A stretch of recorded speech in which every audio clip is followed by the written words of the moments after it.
কাশ্মীরের শহীদ জওয়ানের দেহ ফিরল এই বাংলায়।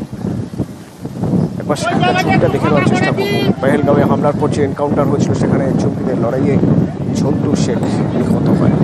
জম্মুতে কাল সার্ভের পর রাতে কলকাতা হয়ে বারাকপুরে দেহ এবং তারপর আজ নদিয়ার তেহট্টে শহীদের শেষকৃত্য। সেখানে কারা রয়েছে, ঠিক কী আবহ সেখানকার এখন বোঝার চেষ্টা করবো। আমার সঙ্গে সমীর রয়েছেন সরাসরি। সমীর,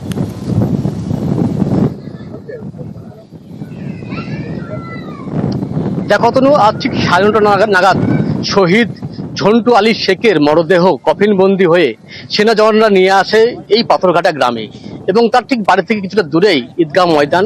সেই ঈদগাহ ময়দানে তার দেহ শায়িত রাখা হয় এবং তাকে দেখতে, তাকে শেষ শ্রদ্ধা জানাতে আজ সকাল থেকে কিন্তু এই পাথরঘাটা মানুষের কিন্তু একটা আকাঙ্ক্ষা ছিল যে তারা কখন মৃতদেহ আসবে এবং সেই মৃতদেহ শ্রদ্ধার্ঘ্য জানাবে, এবং সেটি কিন্তু তার সকাল থেকে দীর্ঘ প্রতীক্ষা ছিল। এবং রাস্তার দুধারে অগণিত মানুষ, হাজারে হাজারে মানুষ, কাতারে কাতারে মানুষ তারা শেষ শ্রদ্ধার্ঘ্য জানাতে উপস্থিত হয়েছিলেন এবং চোখের জলে তারা শেষ বিদায় জানালেন। এবং তাকে কিন্তু শেষ শ্রদ্ধার্ঘ্য জানাতে এলাকার যে মহামৈত্র এবং এছাড়াও বিভিন্ন বিধায়ক তারা উপস্থিত ছিলেন এবং এর পাশাপাশি উপস্থিত ছিলেন বিভিন্ন নেতৃবর্গ, বাড়ির পরিবারের লোকজন। যখন মৃতদেহ এখানে এসে পৌঁছয়, পরিবারের লোকজন তার মৃতদেহের ওপরে মাথা রেখে কান্নায় ভেঙে পড়েন এবং শেষ পর্যন্ত তাদেরকে তার মৃতদেহ বাড়িতে নিয়ে যাওয়া হয় এবং সেখানে নিয়ে গিয়ে তার যে ধর্মীয় রীতি আছে সেই রীতি মেনে পরবর্তীকালে তাকে কবরস্থ করা হয়। এবং এখনো পর্যন্ত এলাকায় কিন্তু শোকের পরিবেশ এবং এখনো পর্যন্ত কিন্তু পরিবারের মধ্যে সেই কান্না রোল উঠেছে এবং ভারাক্রান্ত পরিবার। অতনু, ধন্যবাদ। শুনুন,